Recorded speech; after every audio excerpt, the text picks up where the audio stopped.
सुजाता इस घर की बड़ी बहू थी। उसके स्वभाव में मिठास थी और व्यवहार में ऐसी समझदारी की पड़ोसी भी उसकी तारीफ करते नहीं थकते थे। वह हमेशा कोशिश करती कि घर का हर सदस्य खुश रहे और परिवार में कभी मनमुटाव ना हो। सास शारदा देवी अक्सर कहती, जिस दिन से तुम इस घर में आई हो उस दिन से घर में बरकत ही बरकत है। सुजाता मुस्कुराकर उनके चरण छू लेती और अपने काम में लग जाती। पति विवेक भी अपनी पत्नी पर गर्व करता था। उसे लगता था कि भगवान ने उसे जीवन साथी नहीं बल्कि परिवार को संभालने वाली एक मजबूत नींव दी है। लेकिन हर घर की खुशियों को कभी ना कभी किसी की नजर लग जाती है। इस घर की खुशी पर भी एक ऐसा नाम था जिसे सुनते ही सुजाता का मन बेचैन हो उठता था। वह नाम था विवेक की बहन स्नेहा का। स्नेहा बाहर से बहुत मीठी बोलती थी, लेकिन उसकी बातों में अक्सर कोई ना कोई स्वार्थ छिपा रहता था। एक दिन शारदा देवी खुशी से बोली, बहू स्नेहा अगले हफ्ते मायके आने वाली है। बहुत दिनों बाद घर में रौनक होगी। यह सुनकर सब खुश हो गए, लेकिन सुजाता के चेहरे पर हल्की चिंता की रेखाएं उभर आई। उसे पिछले कई सालों की बातें याद आने लगी। उसे याद आया था कि स्नेहा जब भी घर आती प्यार से ज्यादा विवाद छोड़कर जाती थी। रिश्तों की मिठास उसके कारण कई बार कड़वाहट में बदल चुकी थी। फिर भी सुजाता ने मन को समझाया और सोचा, शायद इस बार सब कुछ पहले जैसा ना हो। शायद समय ने उसे बदल दिया हो। अगले दिन स्नेहा बड़ी ठाठ से मायके पहुंची। आते ही उसने माँ को गले लगा लिया और भावुक आवाज में बोली, माँ आपके बिना मेरा मन नहीं लगता। वह भाई विवेक से लिपट कर रोने लगी और बोली, भैया आपका प्यार ही मेरी सबसे बड़ी ताकत है। फिर उसने सुजाता का हाथ पकड़कर कहा, भाभी आप जैसी बहू हर घर को नहीं मिलती। उसकी बातों में मिठास बहुत थी, लेकिन आंखों में कुछ और की ही कहानी छिपी थी।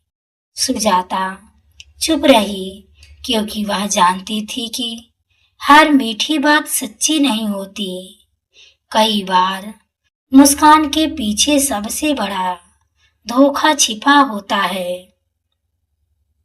उसे बिल्कुल अंदाजा नहीं था कि आने वाले दिनों में इस घर के रिश्तों की सबसे बड़ी परीक्षा होने वाली है। शुरुआती कुछ दिनों तक स्नेहा ने खुद को आदर्श बेटी साबित करने में कोई कमी नहीं छोड़ी। वह सुबह उठकर माँ के पास बैठती, उनके पैर दबाती और बार बार कहती, माँ आपकी सेवा करने का मौका बहुत कम मिलता है। शारदा देवी अपनी बेटी का बदला हुआ व्यवहार देखकर भावुक हो जाती। उन्हें लगने लगा कि उनकी बेटी अब पहले जैसी नहीं रही और समय ने उसे समझदार बना दिया है। सुजाता सब कुछ शांत भाव से देख रही थी। वह किसी पर आरोप नहीं लगाना चाहती थी, लेकिन उसका अनुभव उसे सावधान करने के लिए कह रहा था। एक दिन चाय पीते समय स्नेहा ने बड़ी सहजता से पूछा, माँ, गांव वाली जमीन के कागज अभी भी आपके पास है ना, या भैया ने संभाल रखे हैं? शारदा देवी ने बिना किसी शक के सारी जानकारी दे दी। स्नेहा मुस्कुराई, लेकिन उसकी आंखों में एक अलग ही चमक दिखाई दे रही थी। धीरे धीरे वह हर बात में संपत्ति और हिस्सेदारी का जिक्र करने लगी। कभी कहती, बेटियां भी बराबर की हकदार होती हैं, तो कभी अपने ससुराल की परेशानियों का रोना रोती। माँ का दिल बेटी की बातों से पिघलने लगा। उन्हें लगा कि शायद बेटी सचमुच कठिन परिस्थितियों से गुजर रही है। एक रात सुजाता छत पर सूखे कपड़े उतारने गई। तभी उसे कोने से धीमी आवाजें सुनाई दी। उसने ध्यान से देखा तो वहां शारदा देवी और स्नेहा खड़ी थी। स्नेहा रोने का नाटक करते हुए बोली, माँ, अगर जमीन मेरी नाम नहीं हुई तो ससुराल वाले मुझे ताना देते रहेंगे, मेरी इज्जत मिट्टी में मिल जाएगी। शारदा देवी परेशान होकर बोली, लेकिन बेटी, बिना विवेक को बताए ऐसा कैसे हो सकता है? स्नेहा तुरंत बोली, भैया तो मना कर देंगे, आप बस किसी तरह कागज तैयार करवा दीजिए, बाद में सब ठीक हो जाएगा। यह सुनकर सुजाता के पैरों तले जमीन खिसक गई। उसे समझ आ गया कि स्नेहा की मीठी बातें केवल एक बड़ी चाल का हिस्सा थी। सुजाता ने बिना आवाज किए अपने फोन का रिकॉर्डर चालू कर दिया। पूरी बातचीत उसके फोन में कैद हो चुकी थी। उस रात सुजाता सो नहीं सकी।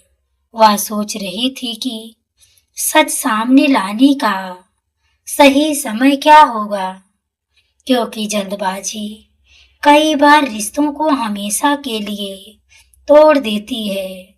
उसने मन ही मन ठान लिया कि चाहे कुछ भी हो जाए, वह इस परिवार को टूटने नहीं देगी। उसे अब सिर्फ सही समय का इंतजार था। 2 दिन बाद सुबह सुबह स्नेहा एक वकील के साथ घर पहुंची। उसके हाथ में कुछ फाइलें थी और चेहरे पर अजीब सा आत्मविश्वास दिखाई दे रहा था। वह मुस्कुराकर बोली, भैया, ये सिर्फ कुछ औपचारिक कागज हैं, आप साइन कर दीजिए, बाद में मैं सब समझा दूंगी। विवेक ने अपनी बहन पर भरोसा करते हुए कलम उठा ली। उसे अपनी बहन पर जरा भी शक नहीं था, लेकिन तभी सुजाता का दिल जोर जोर से धड़कने लगा। उसे महसूस हुआ कि यदि आज वह चुप रही तो परिवार हमेशा के लिए बिखर सकता है। उसने शांत स्वर में कहा, पहले कागज अच्छी तरह पढ़ लिया जाए। बिना पढ़े हस्ताक्षर करना ठीक नहीं होता। स्नेहा का चेहरा अचानक बदल गया। उसने बात को हंसी में उड़ाने की कोशिश की और बोली, भाभी, क्या आप भी मुझ पर शक कर रही हैं? जब विवेक ने कागज ध्यान से पढ़े तो उसके चेहरे का रंग उड़ गया। वे कागज जमीन के अधिकार बदलने के लिए तैयार किए गए थे। विवेक हैरान होकर बोला, स्नेहा, यह सब क्या है? तुमने मुझसे सच क्यों छिपाया? स्नेहा तुरंत रोने लगी और बोली, भैया, मैं आपकी बहन हूँ। क्या मुझे अपने ही घर में हक मांगने का अधिकार नहीं? शारदा देवी भी बेटी के पक्ष में बोलने लगी। कुछ पल के लिए ऐसा लगा मानो पूरा घर दो हिस्सों में बट जाएगा। तभी सुजाता ने धीरे से अपना फोन निकाला और बोली, आज फैसला भावनाओं से नहीं, सच्चाई से होगा। उसने रिकॉर्डिंग चला दी। कमरे में स्नेहा की आवाज गूंजने लगी और उसकी हर चालाकी सबके सामने आ गई। कुछ ही क्षणों में सारा सच सामने था। घर में ऐसा सन्नाटा छा गया मानो समय थम गया हो। विवेक की आंखें नम हो गई। उसे पहली बार समझ आया कि उसकी पत्नी ने कितनी समझदारी से परिवार को टूटने से बचाया है। स्नेहा के पास अब कोई जवाब नहीं था।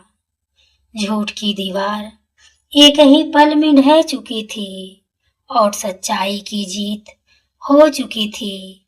शारदा देवी कांपते हुए कुर्सी पर बैठ गई। उनकी आंखों से आंसू बह रहे थे और उन्हें अपनी सबसे बड़ी भूल का एहसास हो चुका था। उन्होंने सुजाता की ओर देखा और भारी आवाज में कहा, बहू, मैंने हमेशा तुम्हें गलत समझा, लेकिन आज तुमने इस घर को बिखरने से बचा लिया। सुजाता ने तुरंत उनके आंसू पोंछे और बोली, माँ जी, परिवार विश्वास से चलता है और गलती इंसान से होती है। ये शब्द सुनकर शारदा देवी का सिर शर्म से झुक गया। उन्हें महसूस हुआ कि असली रिश्ते स्वार्थ से नहीं, त्याग और प्रेम से बनते हैं। विवेक ने अपनी बहन की ओर देखा और बोला, संपत्ति के लिए रिश्तों का सौदा करना सबसे बड़ी गरीबी है। स्नेहा सिर झुकाकर खड़ी रही। आज पहली बार उसे अपनी गलतियों का बोझ महसूस हो रहा था। उसने रोते हुए माँ और भाई से माफी मांगी, लेकिन टूटे विश्वास को जोड़ना इतना आसान नहीं था। सुजाता चाहती तो अपनी जीत का घमंड कर सकती थी, लेकिन उसने ऐसा नहीं किया। उसकी परवरिश ने उसे विनम्र रहना सिखाया था। शारदा देवी ने घर की चाबियां सुजाता के हाथों में रखते हुए कहा, आज से इस घर की असली जिम्मेदारी तुम्हारी है। सुजाता की आंखें भर आई। उसके लिए यह चाबियां नहीं, बल्कि विश्वास और सम्मान का सबसे बड़ा उपहार था। उस दिन घर के सभी लोगों ने समझ लिया कि बुद्धिमानी केवल पढ़ाई से नहीं, बल्कि सही समय पर सही निर्णय लेने से आती है। घर में वर्षों बाद ऐसा सुकून महसूस हो रहा था मानो कोई बड़ा तूफान गुजर चुका हो। समय धीरे धीरे बीतने लगा और घर का वातावरण फिर से खुशियों से भरने लगा। पहले जो आंगन तनाव से भरा रहता था, वहां अब हंसी की आवाजें गूंजने लगी। शारदा देवी अब हर छोटी बड़ी फैसले में सुजाता की सलाह लेने लगी। उन्हें समझ आ गया था कि समझदार बहू घर की सबसे बड़ी ताकत होती है। विवेक भी अपनी पत्नी का पहले से कहीं ज्यादा सम्मान करने लगा। उसे गर्व था कि उसके जीवन संगिनी ने संकट की घड़ी में पूरे परिवार को संभाल लिया।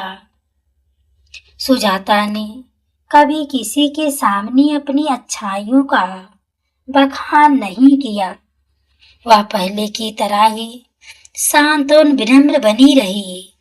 एक दिन शारदा देवी ने प्यार से उसका हाथ पकड़कर कहा, तुम बहू बनकर आई थी, लेकिन आज इस घर की बेटी बन गई हो। यह सुनते ही सुजाता की आंखें नम हो गई। उसके लिए इससे बड़ा सम्मान शायद दुनिया में कोई और नहीं था। उधर स्नेहा भी अपनी गलतियों पर पछता रही थी। उसे यह एहसास हो गया था कि लालच इंसान से उसके अपने लोग भी छीन लेता है। धीरे धीरे उसने खुद को बदलना शुरू किया और रिश्तों की अहमियत समझने लगी। सुजाता ने भी उसके प्रति मन में कोई बैर नहीं रखा, क्योंकि सच्चे संस्कार बदले की नहीं, सुधार की राह दिखाते हैं। घर में फिर से प्रेम, विश्वास और अपनापन लौट आया। हर चेहरा संतोष से चमकने लगा। शारदा देवी रोज भगवान का धन्यवाद करती कि उन्हें ऐसी बहू मिली जिसने अपने धैर्य और बुद्धिमानी से परिवार को टूटने से बचा लिया। सच चाहे देर से सामने आए, लेकिन उसकी जीत निश्चित होती है। और जो इंसान धैर्य, ईमानदारी और समझदारी का साथ नहीं छोड़ता, अंत में वही सबसे बड़ा विजेता बनता है। तो दोस्तों, ये कहानी आपको कैसी लगी कमेंट में जरूर बताएं। कहानी अच्छी लगी हो तो वीडियो को लाइक, शेयर, हाइप करना ना भूलें। पूरी कहानी को सुनने के लिए आपको तहे दिल से धन्यवाद।